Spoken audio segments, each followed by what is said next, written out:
उससे hi hello, कैसे हैं आप सब। चलिए कहानी शुरू करते हैं। उससे पहले मैं आपको छठ पूजा की हार्दिक शुभकामनाएं देती हूँ। आज छठ पूजा ख़त्म हो गया है और उम्मीद करती हूँ कि आप सब ने छठ पूजा बहुत अच्छे से एंजॉय किया होगा। जिनके घर होता है वो भी एंजॉय किए होंगे, जिनके घर नहीं होता है वो भी एंजॉय किए होंगे। खैर, मेरे घर हुआ था और मैंने बहुत एंजॉय किया। इस वजह से मैंने संडे के दिन आपको स्टोरी सुना नहीं पाई क्योंकि बहुत बिज़ी डे था। लेकिन आज से मैं फ्री हूँ और मैं आपको कंटिन्यू अब कहानियाँ सुनाऊँगी। तो चलिए कहानी शुरू करते हैं। जहाँ विनय अपने पेरेंट्स से बात करवाता है, अपने माँ और चाची से, विनीता की। और विनीता को ये कहा जाता है कि 1 साल तक आपको घर से बाहर नहीं जाना है। तो विनीता कहती है कि मैं आसपास तो जा सकती हूँ, पर उन्होंने कहा कि नहीं, नहीं जा सकती हैं आप।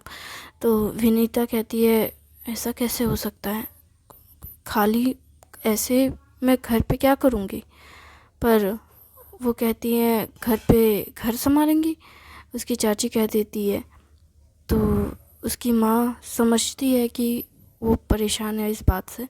तो वो कहती है कि देखो बेटा, तुम इस बारे में सोच कर हमें बता सकती हो, वरना तुम बाद में भी इस शादी को लेकिन एक बात याद रखना बेटा कि फिर वो कुछ बोलने वाली होती है लेकिन नहीं बोलती है सबके सामने। फिर कहती है तुम इस बारे में सोचना, सोच कर बताना, ठीक है, हम बाद में बात करते हैं, बाय।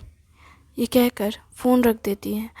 और विनय कहता है क्या हुआ, बस इतना ही कहना था। पता है ना, वो उसकी आवाज़ ठीक नहीं लग रही थी, शायद वो ठीक नहीं है, इस बात से एग्री नहीं करती। हाँ बेटा, ये बात कोई भी एग्री नहीं करना चाहेगा, क्योंकि जो रिस्ट्रिक्शन लड़कियों पे लगाई जाती है वही रिस्ट्रिक्शन लड़कों पे नहीं लगाई जाती है। उन्हें अगर कोई कह दे कि शादी के 1 महीने बाद तक तुम घर पे रहो, तो वो नहीं रहेंगे। नीतू की बात ख़त्म ही नहीं हुई होती है कि तभी अर्पिता कह बैठती है कि ये तो एक नॉर्मल सी बात है। जिस पर वो कहती है कि तुम्हें पता है बेटा विनय, हमारे यहाँ तो इसे इतना नॉर्मल माना जाता है कि इससे कोई फ़र्क ही नहीं पड़ता किसी को। पर सच कहा जाए तो ये इतना भी नॉर्मल नहीं है। ख़ास करके विनय की माँ कहती है कि ये सच कहूँ तो बिल्कुल भी ये नॉर्मल नहीं है। एक आदमी जैसी शादी होती है वो दूसरे दिन अपना बैग पैक करके चला जाता है ऑफिस, या तीसरे दिन या चौथे दिन या हफ्ते भर बाद, लेकिन वो जाता है। लेकिन वही एक औरत को 4 दीवारी में कैद रहना पड़ता है। कुछ लोग ये कहते हैं कि दुल्हन को नज़र लग जाती है। कुछ लोगों का कहना है कि ऐसा इसलिए करना चाहिए ताकि वो 1 साल तक अपने ससुराल को अच्छे से देखे, जाने समझे, नए लोगों से मिले। क्योंकि लड़के के लिए नॉर्मल है क्योंकि वो अपने ही घर में रह रहा है, लेकिन लड़की के लिए ये नॉर्मल नहीं है। वो दूसरे के घर में आई है और उस घर को अब अपनाने वाली है, तो उसे 1 साल तक घर में रहने के लिए कुछ लोग इसलिए भी कहते हैं ताकि लोगों की बुरी नज़र भी ना लगे और साथ में वो परिवार को अच्छे से समझे। हालांकि कौन सही है कौन गलत है ये मैं नहीं कह सकती, लेकिन चाहे जो भी हो, बस इतना ज़रूरी है कि लोग हमारी ज़िंदगी का फ़ैसला नहीं करते, हम अपनी ज़िंदगी का फ़ैसला खुद करते हैं। और वो भी अपनी ज़िंदगी का फ़ैसला खुद करना चाहती है, तुमसे शादी करने की हामी भरकर। लेकिन उसे कंट्रोल करना मुझे नहीं लगता कि ये सही है। लेकिन समाज में हम रहते हैं तो हमें ये सारी चीज़ें तो माननी पड़ेगी ना। जिस पर विनय कहता है कि माँ, पहले मुझे ये चीज़ें नहीं समझ आ रही थी, 1 साल रहने की बात ही तो है, इसमें क्या हो गया। पर अब जब मैं ध्यान से आपकी बात सुन रहा हूँ और समझ रहा हूँ आपकी और चाची की, तो मुझे एक चीज़ समझ आ रही है कि अगर किसी इंसान को किसी एक जगह पे रखा जाए बहुत टाइम तक, तो वो फ्रस्ट्रेट हो जाएगा।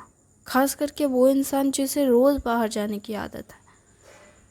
अब खुद सोचिए, मुझे इतना बाहर जाना पसंद है कि मैं जब आया, मेरी छुट्टी थी, फिर भी मैं आते ही बाहर चला गया, गोलगप्पे खाने हो चाहे जैसे भी हो।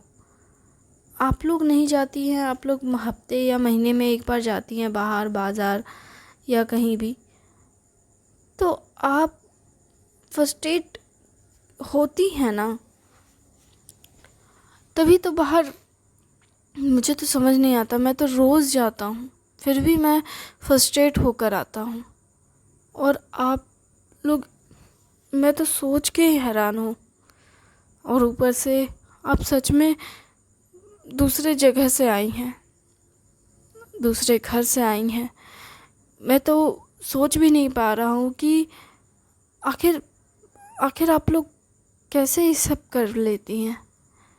अब जब मेरी शादी हो रही है और मैं अपनी पत्नी के बारे में सोच रहा हूँ, तो मुझे समझ आ रहा है कि वो कितना कुछ फेस करने वाली है। मतलब वो दूसरे घर से आएगी, एक नए परिवार को अपनाएगी, एक ऐसा परिवार जिसका घर, रहन सहन, सब कुछ अलग थलग है। वो कैसे ये सब मैनेज करेगी। और तो और उसे अपना फेवरेट काम करने में भी सोचना पड़ेगा, परमिशन लेना पड़ेगा। जबकि वो अकेली थी तो उसे किसी चीज़ की परवाह नहीं थी। वो कुछ भी खाती थी, कभी भी सोती थी, कोई भी काम करती थी, उसे कोई रोकने टोकने वाला नहीं था। और अब तो उसे इतने सारे लोग देखेंगे, परखेंगे, नज़रें रखेंगे। जैसे उसने कोई गलती की, तुरंत उसे टोकने वाले लोग आ जाएंगे, लेकिन उसे समझने वाला कोई नहीं आएगा। इसलिए तो बेटा शादी होती है, ताकि उसे समझने के लिए उसका पति हो, जो 1000 मुश्किलों के बाद भी उसके साथ खड़ा रहे, उसके परिवार वालों के साथ अलावा भी कोई और हो। इसलिए शादी के बाद कुछ आदमी ऐसे होते हैं ना, जो अपनी पत्नी की हर कही बात मानते हैं, जिसे कई लोग कहते हैं जोरू का गुलाम। कुछ सही है या कुछ गलत, ये पता नहीं। बस इतना पता है कि चाहे जो हो, अपनी पत्नी का सम्मान करना गलत नहीं है, लेकिन सही बात पे सही कहना और गलत बात पे गलत कहना बहुत ज़रूरी होता है। हर कोई नहीं कहता। इनफैक्ट हर कोई रिश्ते में सही और गलत की परवाह तक नहीं करता। उसके लिए बस उसका रिश्ता मायने रखता है। एक झूठ और सच, सब बस एक रिश्ते में खोखले सच्चाई की तरह होते हैं। सच और झूठ, अगर रिश्ता है तो बहुत सारे लोग रिश्तों में आंखें बंद कर लेते हैं। अब वो रिश्ते में आंखें बंद करते हैं सच्चाई की वजह से, अच्छाई की वजह से, या सच में सामने वाले में इतनी अच्छाई है कि वो आंखें बंद करना मंजूर करते हैं। हालांकि एक रिश्ते में की शुरुआत से पहले आंखें हमेशा खुली रखनी चाहिए, और रिश्ते में बनने के बाद हमेशा आंखें बंद कर लेनी चाहिए। पर सबसे मज़ेदार बात क्या है पता है बेटा? सबसे मज़ेदार बात ये है कि सबसे जो करीबी होता है रिश्ते में हो, या जिसे हम जो भी रिश्ते नाम दें, जो हमारे सबसे ज़्यादा करीब होता है, वही सबसे ज़्यादा तकलीफ़ देता है। और इसमें गलती उसकी नहीं होती, बस गलती इतनी हो जाती है हमसे कि हम उससे पे अंधा विश्वास करने लगते हैं। हम उससे वो उम्मीदें बांध बैठते हैं जो हमें बांधनी नहीं चाहिए। और जब कोई हमारी उम्मीदों पे खड़ा नहीं उतरता है और हमारी उम्मीदें चूर चूर हो जाती है, तब हमें तकलीफ़ होती है। तब हमें ऐसा लगता है जैसे किसी ने हमारी पूरी दुनिया ही उलट पुलट कर दी हो। पर असलियत में दुनिया किसकी उलट पुलट हुई है ये किसी को नहीं पता होता है। जिसने अंधा विश्वास किया उसकी, या जिसने भरोसा तोड़ा उसकी। दुनिया तो दोनों की बर्बाद होती है, किसी की ज़्यादा तो किसी का कम, क्योंकि बदले में चोट के बदले चोट ज़रूर मिलती है। अगर तुम दर्द दोगे तो दर्द मिलेगा। माँ, आपने इतनी सारी बातें ये सब क्यों कहा है, मतलब क्यों कर रही हैं, मुझे कुछ समझ नहीं आ रहा। मुझे समझ नहीं आ रहा है ये बात तुम पूछ रहे हो, और अभी थोड़ी देर पहले तुमने कहा कि तुम ये समझने की कोशिश कर रहे हो कि हमारी ज़िंदगी कितनी मुश्किलों से भरी थी। थोड़ी देर पहले तुमने ऐसा ही कुछ कहा था कि आप लोग कितने फ्रस्ट्रेट होते होंगे। मुझे रोज़ बाहर जाने मिलता है तो भी मैं फ्रस्ट्रेट होकर आता। और अभी जब मैंने इतना कुछ कहा तो तुम्हें समझ ना आया? समझ तो आया, इतना समझ आया कि आप ये कहना चाहती हैं कि हम जैसा सामने वाले को देंगे बदले में हमें वैसा मिलेगा। अगर हम प्यार देंगे तो हमें प्यार मिलेगा, हम सम्मान देंगे तो सम्मान मिलेगा, हम तकलीफ़ देंगे तो तकलीफ़ मिलेगा।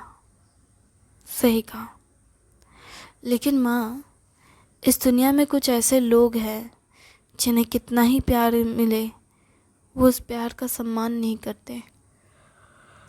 कुछ ऐसे लोग हैं जिन्हें कितना ही सम्मान दिया जाए फिर भी वो उस सम्मान को अपमान समझ बैठते हैं, और वो उस सम्मान के लिए भूखे हो जाते हैं जो असलियत में अपमान है। सही कहा। इसलिए हमें ऐसे लोगों को चुनना चाहिए जो सम्मान के बदले सम्मान करे, प्रेम के बदले प्रेम, और अगर दर्द के बदले दर्द दे तो दर्द के बदले अगर वो दर्द दे रहे तो इसका मतलब प्रेम बहुत गहरा था। प्यार जितना गहरा होगा दर्द भी उतना ही ज़्यादा होगा। प्यार बहुत खूबसूरत होता है बेटा। जितना खूबसूरत प्यार होता है उतना ही दर्दनाक उसका अंत होता है, और उस अंत को बदलना हमारे हाथ में होता है, क्योंकि हम उस अंत को या उस प्यार को कैसे अपनी ज़िंदगी में रखते हैं ये हमारे हाथ में होता है। अगर कोई प्यार में दर्द देता है तो दर्द उसे भी मिलेगा, उससे नहीं तो किसी और से मिलेगा, लेकिन मिलेगा। और वही अगर कोई प्यार में खुशी देता है तो उसे खुशी मिलेगी। अगर सामने वाले ने उसे दर्द दिया है तो उसे किसी और से खुशी मिलेगी, लेकिन उसे खुशी ज़रूर मिलेगी। ये प्यार का खूबसूरत एहसास है जो हमेशा इंसान को खुशी और सुकून देता है। लेकिन अगर वही प्यार पागलपन बन जाए तो वो तकलीफ़ परेशानियों का घर बन जाता है, खुद के लिए भी और दूसरों के लिए भी। ये तुम्हें तय करना है कि तुम्हें सामने वाले को कैसे रखना है, क्योंकि हम जो देंगे वो हमें मिलेगा, चाहे अच्छाई के साथ मिले या बुराई के साथ मिले। ठीक है माँ, मैं समझ गया। विनय की चाची को कोई भी बात समझ नहीं आती है। वो विनय से कहती है, क्या समझ गए तुम? मुझे अब तक में तुम्हारी और भाभी की कोई बात समझ ना आई। मुझे तो समझ ही नहीं आ रहा है कि दीदी ने क्या बोल दिया। मतलब मैं बहुत कंफ्यूज हूँ, आखिर क्या बात है। चाची, माँ बस इतना कहना चाहती है कि आप जो दोगे, वो क्या कहावत थी, जो बोओगे सो काटोगे। सिंपल, माँ बस इतना ही कहना चाहती थी। अगर हम विनीता के साथ रिस्ट्रिक्शन लगाते हैं, उसे बाहर जाने से रोकते टोकते हैं, या उसे अपना करियर पे फोकस करने से मना करते हैं, तो हो सकता है वो फ्रस्ट्रेट हो और घर का माहौल जो बहुत शांत है वो अशांत हो जाए। क्योंकि अगर कोई एक इंसान परेशान है तो वो अपनी परेशानी कहीं ना कहीं तो निकालेगा। अगर वो तकलीफ़ में है तो वो कहीं ना कहीं अपनी तकलीफ़ निकालेगा, अपना दर्द कहीं ना कहीं बयां तो करेगा, और हो सकता है उसे दूसरों को तकलीफ़ हो। अच्छा, तो तुम चाहते हो कि मैं या तुम्हारी माँ ये जो 1 साल वाली बात है इसे भूल जाए, है ना भाभी? आप यही कहना चाहती है ना? नहीं, ये तो पहले उसे खुद तय करना है कि वो क्या सोचती है इस बारे में। मैं उससे बात करके बताऊंगी, ठीक है? अब जाओ बेटा, अब मैं चलती हूँ, नींद आने लगी है पता नहीं क्यों। माँ तो आप सो जाइए, वैसे भी बहुत काम करती हैं आप, थक गई होंगी। और अब तो शादी की डेट भी पास आ रही है, बहुत तैयारियां करनी हैं और बहुत सारे काम निपटाने हैं। चलिए, गुड नाइट। गुड नाइट कहाँ से हो गया? अभी गुड नाइट नहीं है, आपके लिए तो गुड नाइट है। जाइए, जाके सो जाइए थोड़ी देर। अच्छा ठीक है बेटा, मैं चलती हूँ। वो चली जाती हैं, तभी उसकी चाची कहती है, बेटा अपनी होने वाली पत्नी से थोड़ी बात कर लेना। आवाज़ से थोड़ी दुखी लग रही थी और ऊपर से मैंने तो मुंह फट की तरह कुछ और बोल भी दिया। मुझे वो सब नहीं कहना चाहिए था उससे, तो थोड़ा उसे समझा देना और थोड़ा संभाल लेना। कहना कि मैं मुंहफट ज़रूर हूँ लेकिन मैं बिल्कुल भी बदतमीज़ नहीं हूँ। अच्छा ठीक है चाची, मैं जानता हूँ ये सब, आप चिंता मत कीजिए, मैं सब संभाल लूँगा। ये हुई ना मेरे बेटे वाली बात, सबसे बेस्ट है मेरा बेटा। ठीक है चाची, अब जाइए। हाँ, अब जाओ, आराम करो और हाँ बात कर लेना। वो तुरंत फिर चाची के जाने के बाद विनीता को कॉल लगाता है और कॉल करके कहता है, कैसी हो? ठीक हूँ। आवाज़ से तो नहीं लग रही हूँ। 1 साल की बात सुनकर सोच में पड़ गई कि शादी करूँ तो करूँ कैसे, करना चाहिए कि नहीं करना चाहिए। अब तक इंडिपेंडेंटली ज़िंदगी जी रही थी, अब इतनी सारी रिस्ट्रिक्शन माननी पड़ेगी। यही सब सोच रही हो? तुम्हें कैसे पता कि मैं ये सब सोच रही हूँ? सोच रही हो तो मुझे कैसे पता चला कि ये सोच रही हो, या फिर इस बात पे सोच रही हो जो माँ ने कहा? फ़िलहाल मुझे ये बता, तुम्हें कैसे पता कि मेरे दिमाग में क्या चल रहा है? क्योंकि मैं तुम्हारा पति हूँ, और अगर मैं तुम्हारा पति हूँ तो मुझे अपनी पत्नी के बारे में सब कुछ पता होगा ना। मैं तो नहीं मानती कि तुम मेरे पति हो, और वैसे भी अभी हमारी शादी नहीं हुई है, तो ये पति और पत्नी कहाँ से हम बन गए? बात तो सही है कि हमारी शादी नहीं हुई है, लेकिन बहुत जल्द हो जाएगी। पर ये तो मेरे हाँ कहने पे निर्भर करता है ना। पर तुमने तो हाँ कर दिया है। पर मुझे नहीं लगता कि मुझे शादी करनी चाहिए। मतलब तुम शादी से मना कर रही हो? ऐसा नहीं है, पर तुम क्या? हाँ, थैंक यू वेरी मच इस कहानी को सुनने के लिए। उम्मीद है आपको अच्छी लग रही होगी। वैसे ठंड बहुत कम है, आपके उधर कैसी ठंड है मुझे बताइएगा, क्योंकि छठ में इस साल बिल्कुल ठंड नहीं है। मैं गांव पे आई थी लेकिन फिर भी मुझे ठंड बिल्कुल नहीं लगी, जबकि पहले ठंड में लोग कांप जाते थे छठ में।